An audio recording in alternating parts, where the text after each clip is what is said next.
Olá, queridas irmãs e queridos irmãos, muita paz. Antes de realizar a prece inicial, preparando-nos para a reflexão que faremos mediante uma breve explanação, convido-os a me acompanharem na narração da poesia de José Soares Cardoso, extraída de sua obra intitulada Onde está Deus? Meu lema.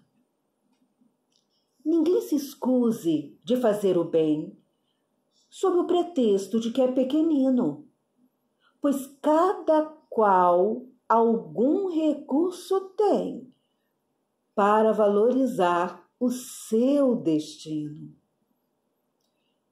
A felicidade é como um hino que felizes cantamos quando alguém de nós recebe o bálsamo divino que um gesto amigo e fraternal contém.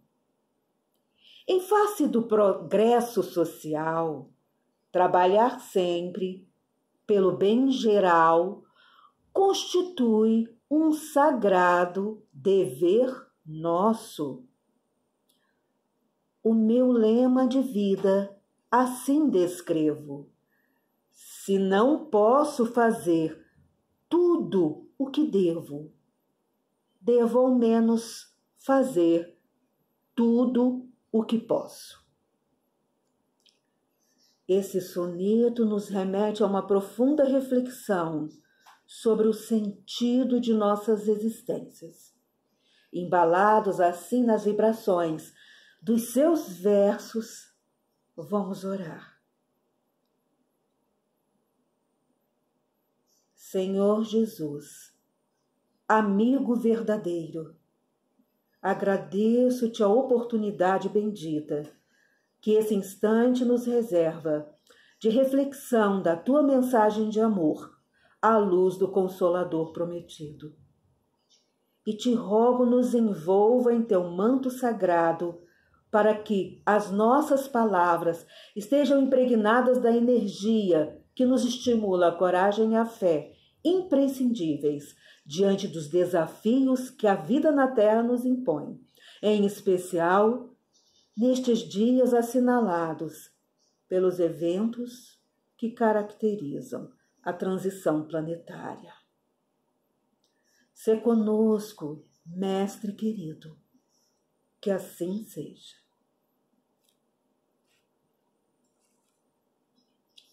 No esforço comum. Esse é o tema de nossa palestra, título do capítulo 12 da obra Fonte Viva, de autoria do Espírito Emmanuel, pelo médium Chico Xavier. As reflexões de Emmanuel neste texto se fazem a partir de uma pergunta de Paulo, que consta em sua primeira carta ao povo de Corinto. Não sabeis que um pouco de fermento leveda a massa toda? Não sabeis que um pouco de fermento leveda a massa toda? Quero destacar aqui o significado de dois termos deste texto, desta indagação de Paulo, para que a gente possa extrair o espírito da letra e iniciar as nossas reflexões. Fermento, leveda. Fermento. O que é fermento? É um agente, uma enzima, um organismo capaz de provocar a fermentação quando misturada a uma massa.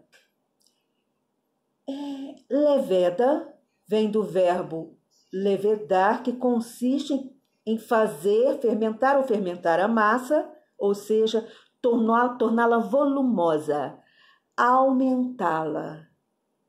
Então, o fermento, quando colocado em uma massa, ele a faz levedar, ou seja, faz a massa aumentar de volume, a faz crescer. E para quem tem o mínimo de conhecimento culinário, sabe que para a massa crescer, basta misturá-la com um pouco de fermento. Um pouco, apenas um pouco. A ação do fermento na massa, ela é vagarosa. Quando se trata de uma massa de pão, por exemplo, a depender da receita, após misturá-la ao fermento, a gente a deixa crescer por um tempo antes de levá-la ao forno. No caso de massa de bolo, percebe-se o seu crescimento depois de um tempo em que se pôs o bolo para assar.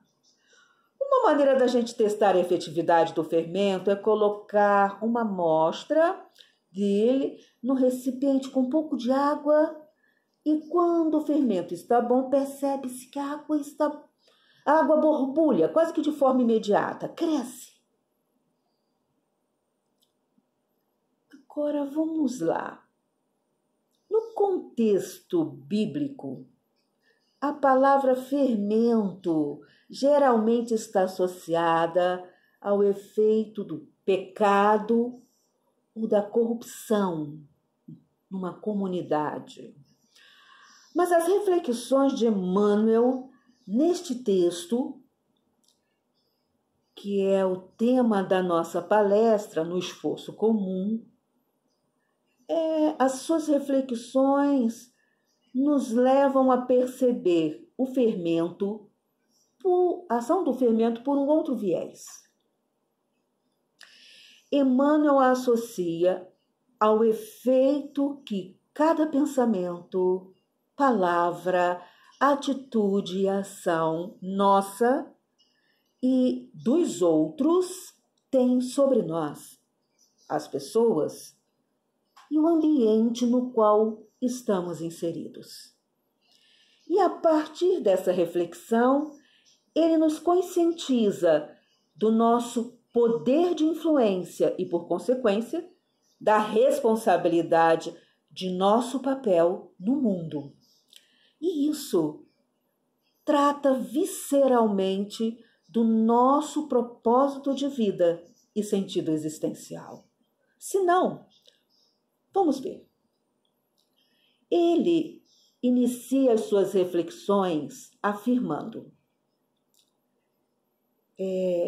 não nos esqueçamos de que nossos pensamentos, palavras, atitudes e ações constituem moldes mentais para os que nos acompanham. Cada dia, por nossa vez, sofremos a influência alheia na construção do próprio destino.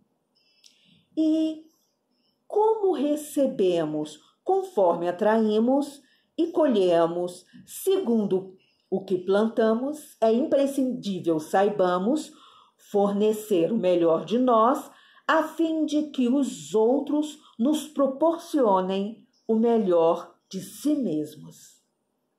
A partir daí, desse comentário de Emmanuel, surgem os nossos primeiros questionamentos. O que embasa os nossos pensamentos? Os nossos pensamentos, palavras, atitudes e ações. Ou seja, quais são os valores, crenças, intenções, ideologias, ideais que estão subjacentes ao que pensamos, sentimos, falamos e vivenciamos. Emmanuel nos esclarece que a base do nosso pensar, sentir, falar e agir é definida pelos nossos modelos mentais. Para ilustrarmos o significado de modelos mentais e como eles são construídos, eu vou narrar um caso que está na obra Empatia, da autoria de Jaime Ribeiro. Ele nos relata que certo dia, quando estava realizando um trabalho para uma ONG, que funciona como uma creche para filhos de pais em situações financeiras delicadas, Jaime notou que na hora da refeição, ao final da tarde, um garoto, após comer rapidamente todo o seu lanche, arrancava à força o lanche do colega que estava ao seu lado. E apesar do garoto ser repreendido por um adulto, logo após o colega chorar, nos outros dias ele voltava a fazer a mesma coisa com uma nova criança. Resultado: ao final de 3 dias, não havia mais nenhum colega que quisesse sentar ao seu lado. Notando a surpresa do garoto por estar sozinho, Jaime se senta ao seu lado para lhe fazer companhia e aproveita para lhe perguntar por que ele parecia impaciente, surpreso por ninguém estar ao seu lado, já que nos dias anteriores ele havia tirado a refeição dos colegas de forma violenta. E o menino olha nos olhos de Jaime com um olhar de espanto e responde de uma forma que lhe parece muito segura para um garoto socialmente fragilizado. Eu tirei o lanche deles porque eu senti vontade de comer mais. A vida é assim, tio. Ganha quem é mais sabido. Jaime relata que, após ouvir essa afirmativa, questiona o garoto de forma amorosa, porém assertiva. Como é que ele se sentiria se outra criança maior e mais forte tivesse lhe feito a mesma coisa e ele ficasse sem comer até o outro dia? E acrescenta: se agir dessa maneira lhe parecia justo, e se não, qual seria a forma correta de agir numa situação assim? Diante desses questionamentos, o garoto baixa o olhar para a mesa e fala com uma voz chorosa: tio, eu queria muito ser bonzinho, ser bem legal, mas lá em casa, o que a minha mãe me fala é que quem é bom para os outros é bobo e não tem nada na vida. Você poderia me ensinar a ser bom para os meus amigos? É impactante, não? É. Agora vamos respirar, parar, pensar. Analisando esse caso, podemos deduzir que os modelos mentais são cunhados na infância. Começando no lar, a primeira escola, e se estende na escola e ou no grupo social subsequente da vida de relação do ser humano. Muito bem. E aí, a gente se recorda de uma fala de Nelson Mandela. A partir desse caso narrado por Jaime na sua obra Empatia. Ninguém nasce odiando pela cor, ultrajando outra pessoa pela cor de sua pele, por sua origem ou por sua religião.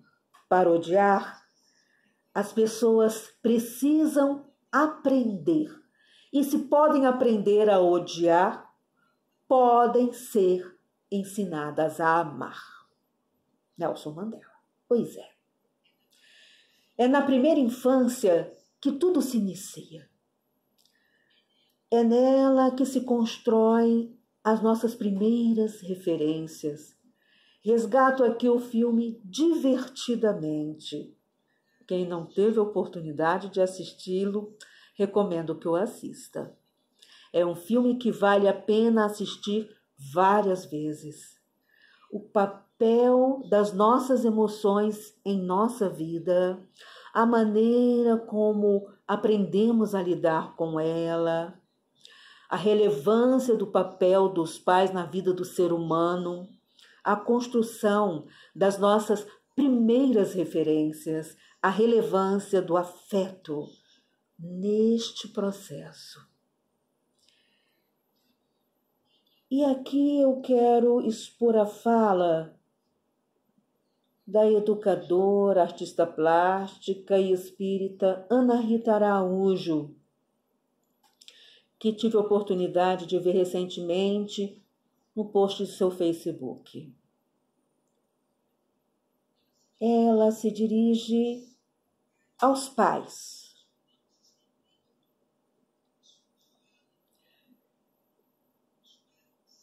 E nesta fala, ela faz refletir tanto os pais como os educadores e evangelizadores, pensando na nossa responsabilidade no contexto social. Ela fala assim: não fique preocupado com as habilidades acadêmicas de seus filhos. Em vez disso, ensine a eles a se sentarem ao lado dos que estão sozinhos. Ensine-os a serem bons. Ensine-os a oferecerem ajuda. Ensine-os a serem amigos. Ensine-os a encorajar os outros. Ensine-os a se colocar no lugar do outro. Ensine-os a compartilhar. Ensine-os a procurar fazer sempre o bem. É assim que eles vão mudar o mundo. Um pouco de fermento leveda a massa toda. Na história narrada pelo Jaime, a atitude do garoto estava calcada na referência que ele tinha da mãe. Contudo, a atitude amorosa do Jaime para com ele, que lhe apresenta uma nova referência, o faz repensar a sua própria atitude e lhe fazer um pedido de socorro.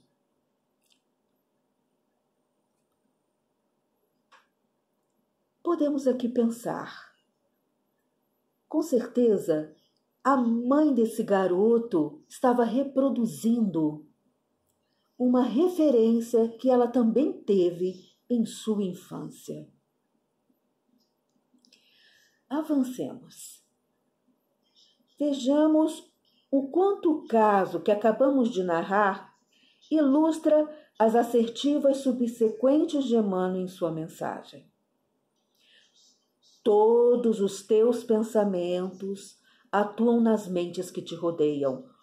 Todas as tuas palavras gerarão impulso nos que te ouvem. Todas as tuas frases escritas gerarão imagens nos que te leem. Todos os teus atos são modelos vivos influenciando os que te cercam. Por mais que te procures isolar, serás sempre uma peça viva na máquina da existência. Aprofundando as nossas análises em torno dessas assertivas, nos surge o seguinte questionamento: como é que nós estamos influenciando as pessoas que nos cercam e estamos nos permitindo influenciar? Para nos auxiliar nesta autoanálise, reflitamos em nosso comportamento no uso que temos feito, por exemplo, das redes sociais. O que nós estamos postando no Instagram, no Facebook, no Twitter, nos grupos de WhatsApp, no Telegram, no YouTube? E que mensagens postas nestas mídias sociais nos atraem? Temos noção do poder de influência que uma imagem, uma palavra, uma chat, um texto, um vídeo pode ter na vida de alguém? A começar daqueles que fazem parte do nosso círculo familiar? É preciso desenvolver a autonomia consciente. Fazemos parte de uma sociedade e somos responsáveis pelo seu progresso. Emmanuel nos chama a atenção, nos faz refletir sobre isso. E aqui eu quero resgatar o conteúdo de uma canção de Ana Cláudia Bittencourt, intitulada Campos da Mente. Como está o teu ouvir? Como está o teu falar? Como está o teu agir? Como está o teu pensar? Como alimentas os campos da mente? Como educas teu pensar? Se uma ideia é como semente pronta para germinar, como está o teu sentir? Como está o teu sonhar? Como está o teu servir? Como está o teu amar? Como partilhas as bênçãos da vida? Como conduz teu caminhar? Se a união é força divina, pronta para te levar. Sente como deves ouvir, sonha antes de falar, age para melhor servir, pensa como é bom amar. Chuvas de luz nos campos da mente fazem o amor brotar. Hálito bom de paz, confiança, liberdade no ar. Essa canção nos faz refletir sobre os cuidados que precisamos ter com a nossa casa mental, revelando-nos o poder psíquico de nossos pensamentos em nossa vida e naqueles que nos cercam. É preciso nos cuidarmos para que a qualidade dos nossos pensamentos, sentimentos, palavras, atitudes, ações possam ser um diferencial benéfico em nossa vida e na vida das pessoas. Porque, conforme nos afirma Emmanuel, no texto objeto da nossa análise, no esforço comum, somos uma equipe de trabalhadores agindo em perfeita interdependência. Da qualidade do nosso esforço nasce o êxito ou surge o fracasso do conjunto. Nossa vida, em qualquer setor de luta, é uma grande oficina de moldagem. Afinal, como afirma o poeta José Soares Cardoso, no terceto do soneto que apresentamos no início do nosso vídeo, em face do progresso social, trabalhar sempre pelo bem geral constitui um sagrado dever nosso.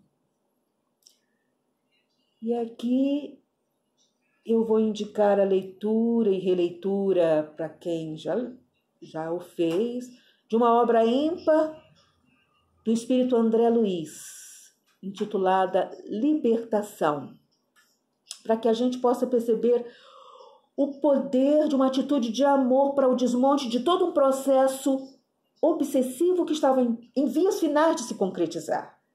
O que um ato de amor sincero é capaz de fazer, transformar as relações das pessoas em nível micro e macro. Este caso em Libertação deixa muito claro que aquele a quem nós chamamos de obsessor é um irmão nosso que precisa do nosso amor. E para concluir, conforme nos afirma Emmanuel, recordemos a lição do Evangelho. Um pouco de fermento leveda a massa toda. Façamos do próprio caminho abençoado manancial de trabalho e fraternidade, auxílio e esperança, a fim de que o nosso hoje laborioso se converta para nós em divino amanhã. Afinal, como nos afirma Ana Cláudia Bittencourt nos últimos versos de sua canção: chuvas de luz nos campos da mente fazem o amor brotar. Hálito bom de paz, confiança, liberdade no ar. Vamos orar. Senhor, é bom estar contigo. Tu és nosso grande amigo que nos acompanha do além. A luz que surge agora, nesses instantes finais de nossa reflexão, é tua bênção de amor que aflora. Mensagem singela de paz. Nos fortalece, Senhor, para que cultivemos a paz a partir dos nossos sentimentos. Que assim seja. E que as bênçãos do Mestre Jesus continuem nos inspirando e fortalecendo. Um ótimo dia, uma ótima semana. Muita paz.